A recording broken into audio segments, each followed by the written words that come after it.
ओम श्री परमात्मने नमः। ओम श्री गुरुभ्यो नमः। ओम श्री ऋषिभ्यो नमः। सर्वेभ्यो नमो नमः। देववाणी संस्कृतम ई गुरुकुलम प्रति भवतां सर्वेषां हार्दं स्वागतम। देववाणी संस्कृतम ई गुरुकुलम में आप सभी महानुभावों का हार्दिक अभिनंदन है। आज हम संस्कृत भाषा शिक्षण की 45वीं कक्षा में प्रवेश कर रहे हैं। द्वितीय भाग का आरंभ हो गया है। हमने प्रथम कक्षा आपको पढ़ा भी दी है उसकी, और हमने आपको कल गृह कार्य भी दिया था। एक कार्य दिया था, शब्दकोश को आपको याद करना था, धातुओं को याद करना था, धातुओं के रूप लिखने थे आपको। और मैंने आपको भवान शब्द जो भवत शब्द है उसके पुल्लिंग के रूप यहां पर लिख करके उच्चारण करके स्मरण कराए थे। उनको आपको अवश्य स्मरण करना है, ठीक है। अब इस धीरे धीरे अब हम संभाषण की तरफ भी बढ़ेंगे, ठीक है। पिछले भाग में, भाग 1 में जो हमने शब्दकोश पढ़ा है, उस शब्दकोश के अंदर जो शब्द आए हैं, जो धातुएं आई हैं, जो अव्यय आए हैं, उनका अपने संभाषण में प्रयोग करना सीखेंगे, ठीक है। तो ये आगे निरंतर आपको प्रत्येक कक्षा में हम 5 मिनट या 7-8 मिनट 10 मिनट जितना भी समय हमें मिलेगा उतना वो भी हमको साथ करना है, और ये लेखन का भी करना है। दोनों कार्यों को साथ लेकर के चलना है। अब बेसिक चीजें थी वो हमने आपको बतला दी है, आपको समझ में आ गया है। तो अब आपने धातु रूप भी याद कर लिए होंगे, और वो भवान शब्द के पुल्लिंग, भवत के पुल्लिंग के रूप भी आपने स्मरण कर लिए होंगे। तो अब हम नियम पढ़ेंगे। नियम 1 इस पुस्तक का प्रथम नियम पढ़ने जा रहे हैं, और बहुत ही आसानी से अब आपको सरल में आ जाएंगी चीजें, समझ में आ जाएंगी चीजें। क्या कहते हैं? प्रथमा विभक्ति के विषय में बता रहे हैं। प्रथमा का प्रयोग हमें कहां करना चाहिए। अच्छा, नियम से पूर्व में एक बात और हमको पढ़ानी थी कि भवत शब्द के पुल्लिंग में हमने आपको रूप स्मरण करा दिए थे, और स्त्रीलिंग में और कराने थे। मेरा विस्मरण हो रहा है, परंतु ध्यान आ गया कि हमें भवत शब्द के स्त्रीलिंग के रूपों को भी करना है। भावत स्त्रीलिंग, ठीक है। ये देख पा रहे होंगे आप, थोड़ा सा परेशानी हो सकती है, कोई परेशानी नहीं है। चलिएगा, इसका मैं स्त्रीलिंग में लिख करके बतलाता हूं, और मैंने आपको नदी शब्द के रूप स्मरण करा दिए थे, उसी के समान इसके रूप भी चलेंगे। पहले भवत से स्त्रीलिंग में क्या बन जाता है? भावती। ये आपको कल बता दिया था, भावती। भवती का अर्थ होता है आप, परंतु आप स्त्री, जब आप कोई बहन है या कोई भगिनी है, कोई भी स्त्री है, उनको जब हम कहेंगे तो क्या कहेंगे? भावती, ठीक है। ये दिख रहा होगा आपको अच्छी प्रकार से। चलिएगा, आइएगा, अब मैं इसका रूप लिख देता हूं, फिर उच्चारण भी आपको करा दूंगा। प्रथमा विभक्ति, द्वितीय विभक्ति, तृतीया, चतुर्थी, पंचमी, षष्ठी, सप्तमी। संबोधन नहीं होता है, संबोधन में इसका कोई प्रयोग नहीं है। आइएगा, मेरे साथ उच्चारण कीजिएगा। भावती, भावत्यौ, भावत्याः, भावती, भावत्यौ, भावती, भावत्या, भावतीभ्यां, भावतीभिः, भावत्यै, भावतीभ्यां, भावतीभ्यः, भावत्याः, भावतीभ्यां, भावतीभ्यः, भावत्याः, भावत्योः, भावतीनां, भावत्यां,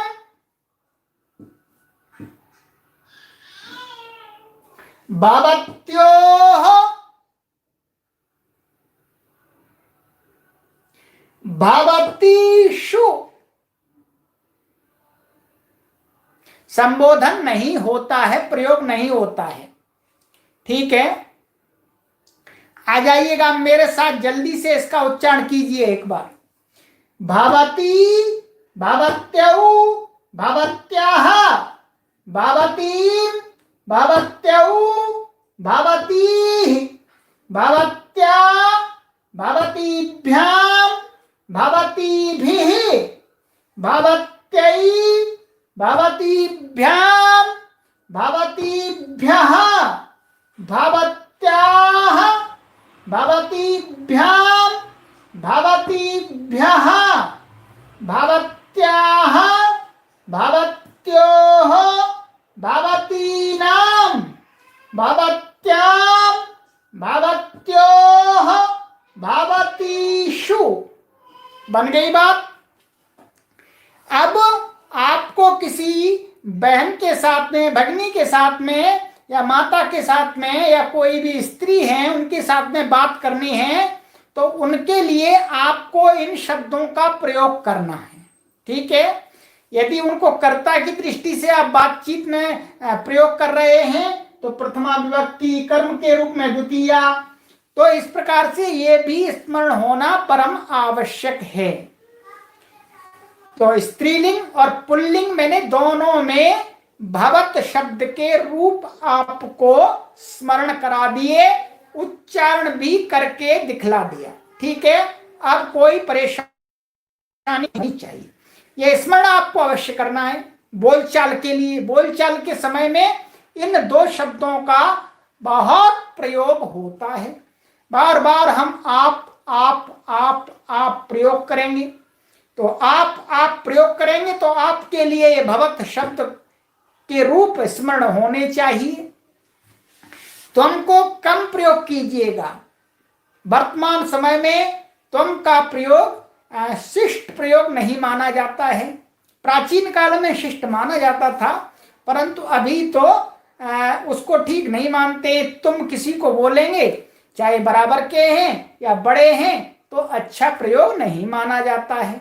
हम अपने बराबर वाले जो भी हैं, भाई बहन हैं, मित्र हैं, अथवा अपने से बड़े हैं, उनके लिए आप शब्द का प्रयोग करते हैं तो शिष्ट प्रयोग माना जाता है।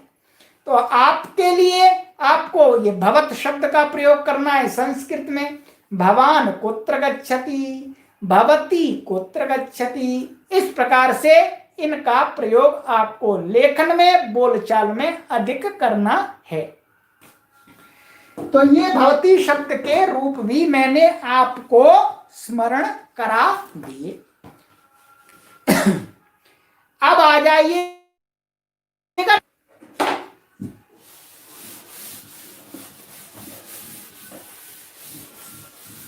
नियम सरल है। नियम देखिएगा, नियम है आपका प्रथमा, प्रथमा विभक्ति कहते हैं कर्ता। कर्ता अर्थात किसी व्यक्ति का नाम अथवा वस्तु नाम आदि में प्रथमा होती है। जो वाक्य में कर्ता बनता है उसमें कौन सी विभक्ति का प्रयोग करते हैं? शब्द की प्रथमा विभक्ति। यदि एक कर्ता है तो एक वचन, दो हैं तो द्विवचन, और दो से अधिक हैं तो बहुवचन। ठीक है, तो अब आपको इसी प्रकार से ये देखना है। और कर्ता की परिभाषा हमने गत कक्षाओं में बतला दी, फिर बतला देते हैं। आपको पूरा एक वाक्य देख लेना है, उस वाक्य के अंदर क्रिया देखनी है, और फिर ये देखना इस क्रिया को कौन कर रहा है। क्रिया को कौन कर रहा है? जो क्रिया को करने वाला है उस वाक्य में, वही उस वाक्य का कर्ता है। ये कर्ता को पहचानने की सरल प्रक्रिया है। ठीक है, कोई भी पहचान सकता है। क्रिया को देखिएगा कौन कर रहा है, बस सुंदर। चलिएगा, जैसे देखिएगा, रामः गच्छति, ये लिखा है इन्होंने, ये इसमें गच्छति क्रिया है। गच्छति क्रिया कौन कर रहा है? कौन जा रहा है? राम जा रहे हैं। तो राम करता हो गए, तो राम में कौन सी विभक्ति हो गई? ये प्रथमा विभक्ति, एक वचन, क्योंकि एक है, दो होंगे तो द्विवचन हो जाएगा, पर विभक्ति प्रथमा रहेगी। इसी प्रकार से छात्रः क्रीडति, छात्र खेलता है। तो खेलना क्रिया कौन कर रहा है? बाधा। इधर से ठीक चल रहा है, तो खेलना क्रिया कौन कर रहा है? छात्र। तो छात्रः ये करता है, इसलिए इसमें प्रथमा विभक्ति आ गई। पुस्तक में खोल के देखिएगा, पुस्तक में, जिनके पास पुस्तक नहीं है पुस्तक मंगा लीजिएगा। छात्र गेंद से खेलता है, मैं करता क्या होगा? छात्र ही होगा, करता तो छात्र ही होगा। आइएगा नियम 2, संबोधन अर्थात किसी को संबोधन करने अर्थात पुकारने में, बुलाने में, दूर से बुलाने में संबोधन विभक्ति होती है। जो संबोधन विभक्ति होती है उसमें दूर से बुलाने में कौन सी विभक्ति होती है? संबोधन। संबोधन के आपको रूप याद कराए जाते हैं। तो जैसे हे राम, क्या? हे राम। तो संबोधन में क्या बनता है? हे राम बनता है। ये संबोधन का चिन्ह है, ऐसा लगा देते हैं। तो ये संबोधन का प्रयोग करना है, हे राम, हे कृष्ण। सरल है, कोई परेशानी नहीं। अब आ जाइएगा नियम 3। हाँ, संबोधन आठवीं विभक्ति कह सकते हैं आप। प्रथम पुरुष भवत शब्द के साथ प्रथम पुरुष होता है। ये आपको ध्यान रखना है। ये समझने वाली बात हमने पहले भी आपको अच्छी प्रकार से समझा दी है कक्षाओं में। कहते हैं भवत शब्द के साथ प्रथमा होती है। इनको ये नियम क्यों बताना पड़ रहा है, क्यों बतला रहे हैं, आपको ज्ञात है? क्योंकि जो भवत शब्द किसको कहता है? मध्यम पुरुष को कहता है। भवत शब्द का प्रयोग किसके लिए होता है?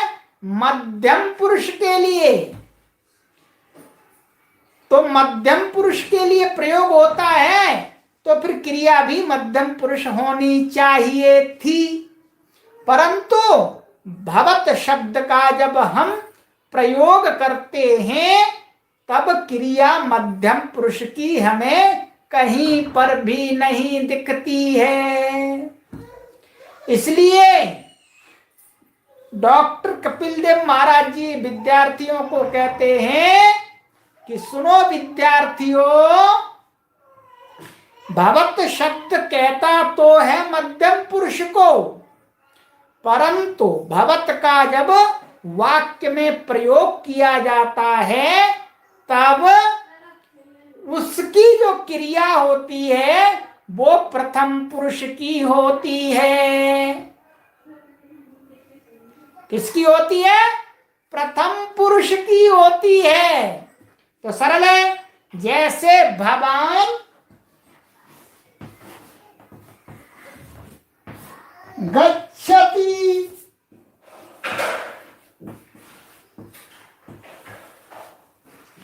भवान गच्छति, भवान का अर्थ क्या है? भवान माने आप। तो आप क्या है? सामने वाले हैं आप, तो आप मध्यम पुरुष हैं। तो मध्यम पुरुष को ये कह रहा है, तो मध्यम पुरुष के अर्थात ये नियम है कि कर्ता के अनुसार क्रिया का पुरुष और वचन हुआ करता है। तो कर्ता है तो वास्तव में मध्यम पुरुष, मध्यम पुरुष को कहने वाला, परंतु संस्कृत में ऐसा कर दिया कि नहीं भाई, आप कहोगे मध्यम पुरुष को, परंतु आपकी क्रिया होगी जी प्रथम पुरुष। तो इसलिए यहां पर प्रथम पुरुष आ गया, भवान गच्छति। और ऐसे ही भावती, स्त्री है, कोई बहन है, तो भावती गच्छति। ठीक है, आप जाती हैं। सरल है, कोई परेशानी नहीं है।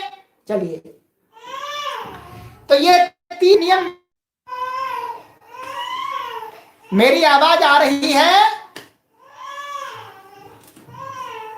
नेट प्रॉब्लम ठीक हो गया? ठीक हो गया, अभी आई थी पर ठीक हो गया, ठीक हो गया, ठीक हो गया। हाँ, कोई शंका नहीं है। नेट थोड़ा सा स्लो हुआ था, ठीक है, बीच में कभी हो जाता है। यस, चलिए, कोई शंका जल्दी से पूछिएगा, नहीं है तो फिर हम आगे बढ़ते हैं। भवत शब्द के सभी रूपों में प्रथमा होगी। भवत शब्द के रूप तो मैंने चला करके बतला दिए, वो तो सभी विभक्तियों में चलेंगे। तो भवत शब्द के सभी रूपों में प्रथम होगी। आपकी बात हमारी समझ में नहीं आई, आप कहना क्या चाह रहे हैं? ये कह रहे हैं जब कर्ता बनेगा तभी तो क्रिया, तो क्रिया कर्ता के अनुसार, वाक्य में जब भवत शब्द कर्ता बनेगा तो क्रिया उसके अनुसार होगी। यदि भवत शब्द का यदि कर्म बना दिया हमने वाक्य में तो क्रिया उसके अनुसार नहीं होगी।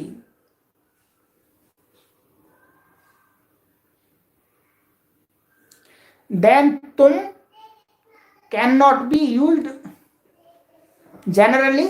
हाँ, यूज कर सकते हैं, कोई मनाही नहीं है, आपको मनाही नहीं है। समाज की दृष्टि से देखेंगे, संस्कृत में तुम भी प्रयोग होता है, तुम गच्छ कर सकते हैं आप, कोई परेशानी नहीं है। जब इंग्लिश में आप यू करते हैं, यू का अर्थ क्या होता है? तुम, और आप भी होता है, पर संस्कृत में 2 शब्द हैं। आज का प्रयोग हिंदी में और कन्नड़ में क्रिया पद बहुवचन में होता है। संस्कृत में तीनों में होता है, एक वचन, द्विवचन, बहुवचन। ठीक है, द्विवचन होता है, एक वचन, द्विवचन, बहुवचन। यदि आप अकेले, ये नेट थोड़ी सी प्रॉब्लम कर रहा है पर अभी ठीक हो गया है, मैंने कुछ भी पढ़ाया नहीं है, चिंता ना करें। ठीक है, कभी कभी होता है।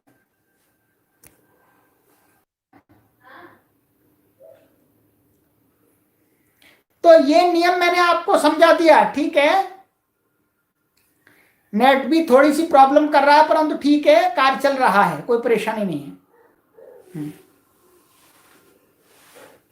और कन्नड़ में भी होता है, परंतु संस्कृत में तीनों वचनों में होता है, एक वचन, द्विवचन, बहुवचन। नेटवर्क प्रॉब्लम, हाँ, नेटवर्क प्रॉब्लम आई थी, अब सही हो गई है। हाँ, तो बताया भवत स्त्री का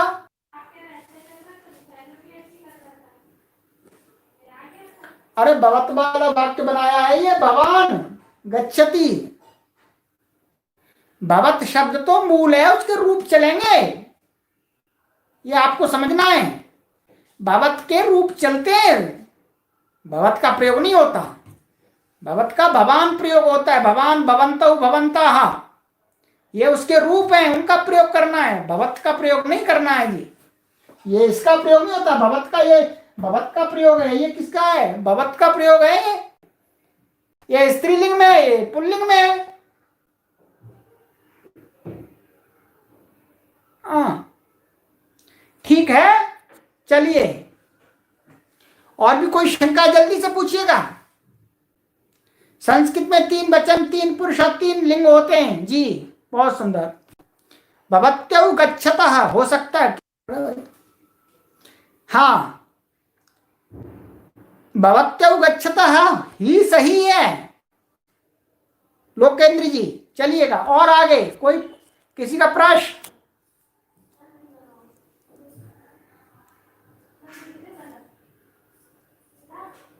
हाँ नेट कभी थोड़ा बीच में बार बार स्लो हो रहा है, आप रुके रहें। चलिए अब हम आगे चलते हैं थोड़ा सा।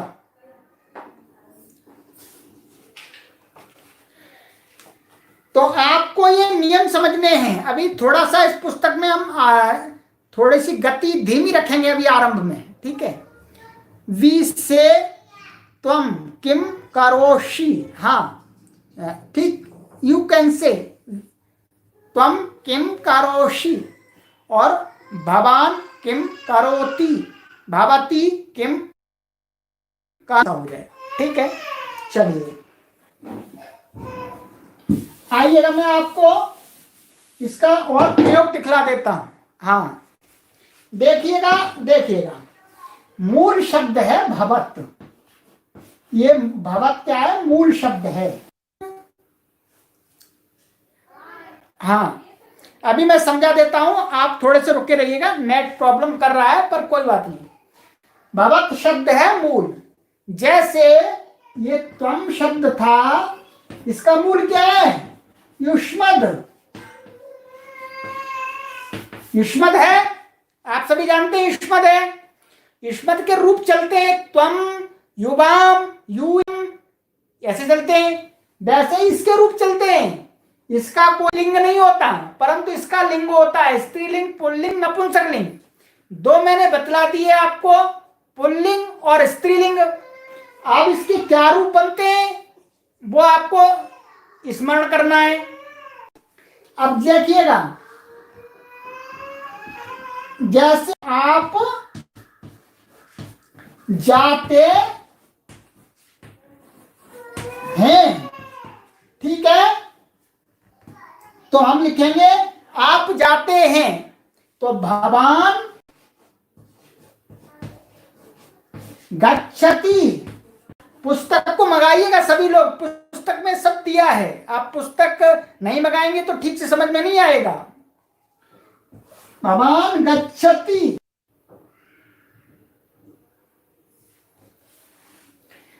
तो भवान गच्छति, ठीक है। और यदि कोई स्त्री है, भगिनी है, तो क्या बनेगा? भावती गच्छति।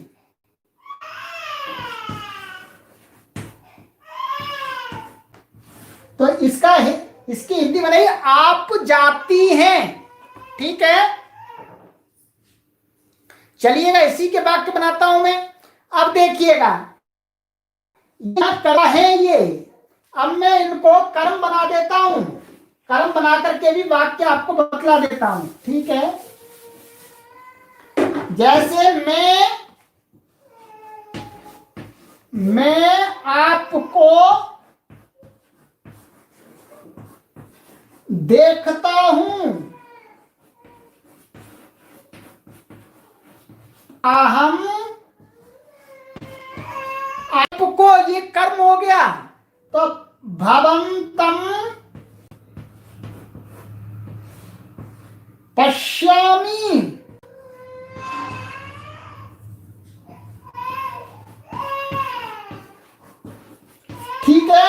यहां पर भवान शब्द जो पुल्लिंग है वो कर्म है यहां पर वाक्य में, इसलिए क्या बनेगा?